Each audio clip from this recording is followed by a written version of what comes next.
እዙይ ድምጽ ራዲዮ ኤረና እዩ። ዕለታዊ ዜና መንግስቲ ኤርትራ ብምኽንያት ውሸባ አንጻር ኮቪድ-19 ኣብ ልዕሊ ህዝቢ ናይ ጥሜት መርበብ ኣጻዊዱ ብምባል ዝካየድ ዘሎ ሰላማዊ ሰልፍታት ይቕጽል ኣሎ።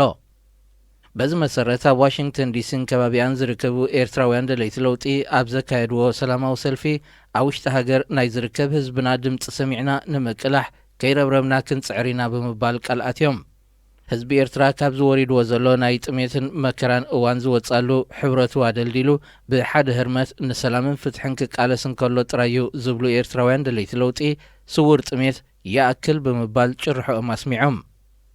ኣብቲ ጋጣሚ ካብ ዝተፈላለያ ከተማታት ኣሜሪካ ወከልቲ ማሕበራትን ምንቅስቓሳትን ናይ ደገፍ ቃል ቀሪቡ።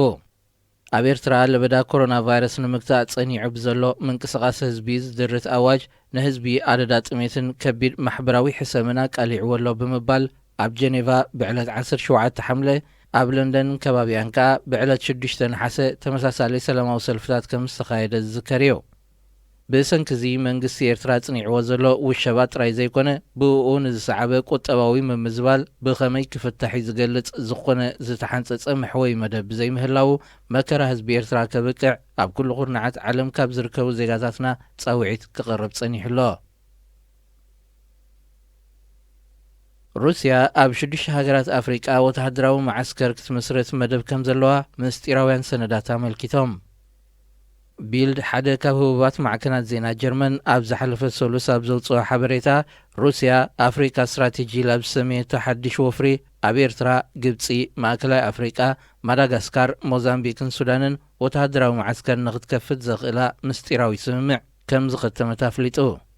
እቲ ካብ ሰበስልጣን ሩስያ ልሒኹ ዝወፅእ ሓበሬታ ተባሂሉ ኣብቲ ማዕከን ዜና ተጠቒሱ ዘሎ መግለጺ ካብ 2015 ኣትሒዛ ሩስያ ምስ 21 ሃገራት ኣፍሪቃ ወተሃደራዊ ምትሕጋዝ ክትገብር ስምምዕ ከም ዝኸተመት ኣቃሊዑ። 180 ወተሃደራውያን ዓለምቲ ሩስያ ድሮ ኣብ ማእከላይ ኣፍሪቃ ከም ዝዋፈሩ ከም ኣብነት ዝጠቐሰት ጸብጻብ ወተሃደራት ማሊ ኣብ ሩስያ ይስልጥኑ ከም ዘለዉ እውን ገሊጹ። መንግስቲ ሩስያ ካብ ቀጥታዊ ተሓታትነት ንምህዳም ከም ዋግነር ግሩፕ ዝተባሃሉ ናይ ውልቂ ትካላት ጸጥታ ኣቢሉ ኣፍሪቃውያን መለኽቲ ኣብ ስልጣኖም ክቕጽሉ ውሕስነት ኣብ ምሃብ ከም ዝዋፈር ክስታት ክቐርበሉ ጸኒሑ እዩ። ሃገራት ኣፍሪቃ ካብ ዝሽምትኦ ወተሃደራዊ ኣጽዋር 9 ሚእታዊት ካብ ቻይና፣ 14 ሚእታዊት ካብ ፈረንሳ፣ 16 ሚእታዊት ካብ ኣሜሪካ ክኸውን እንከሎ እቲ ዝበዝሐ ካብ ሩስያ ናብ ሃገራት ኣፍሪቃ ዝጓረት ኣጽዋር ክሳብ 37.6 ሚእታዊት ይበጽሕ። ሱዳን ካብ ጸሊም መዝገብ መወልቲ ሽበራውያን ሓይልታት ትወጻሉ መገዲ ብዝምልከት ዘተ ተኻይዱ። ጸሓፊ ጉዳያት ኣሜሪካ ማይክ ፖምፔዮ ምስ ቀዳማይ ሚኒስትር ዓብደላ ሓምዶክ ካብ ዝገበሮ ናይ ቴሌፎን ርክብ ኣብ መንጎ ሱዳንን ሕቡራት መንግስታት ኣሜሪካን ብሓድሽ መንፈስ ዝጅምር ዘሎ ዝምድና ዝያዳ ንምድልዳሉ ኣሜሪካ ኣብ ልዕሊ ሱዳን ዝነበራ ራእያ ዝቕየረሉ እዋን ከም ዝኣኸለ መልኪቱ። ዓብደላ ሓምዶክ ብወገኑ ኣብ ማሕበራዊ መራኸቢታት ኣብ ዝሃቦ ሓበሬታ ምስ ማይክ ፖምፔዮ ዝተኻየደ ዘተ ውፅኢታዊ ምንባሩን ሱዳን ካብቲ ጸሊም መዝገብ ትወጻሉ መስርሕ ብዝምልከት ከም ዝተዘርበሉን ኣመልኪቱ። ማይክ ፖምፔዮ ቤት ጽሕፈት ጉዳያት ኣሜሪካ ንሱዳን ካብ ጸሊም መዝገብ መወልቲ ሽበራውያን ጉጅለታት ክትወፅእ ፍሉይ ጻዕርታት ክካይድ ዝጉስጉስ መደረታት ክህብ ከም ዝጸንሐ ጸብጻባት የመልክቱ። ኣሜሪካ ምስ ዑመር አልበሽር ብዝተሓሓዝ ጉዳይ ኣብ 1993 ዓመተ ምህረት እያ ንሱዳን ኣብ ጸሊም መዝገብ መወልቲ ሽበራውያን ሓይልታት ኣስፊራታ።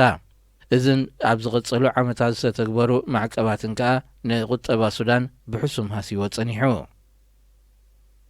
ክቡራት ሰማዕትና ዜና ኣብዚ ተፈጺሙሎ። ሬድዮ ኤረና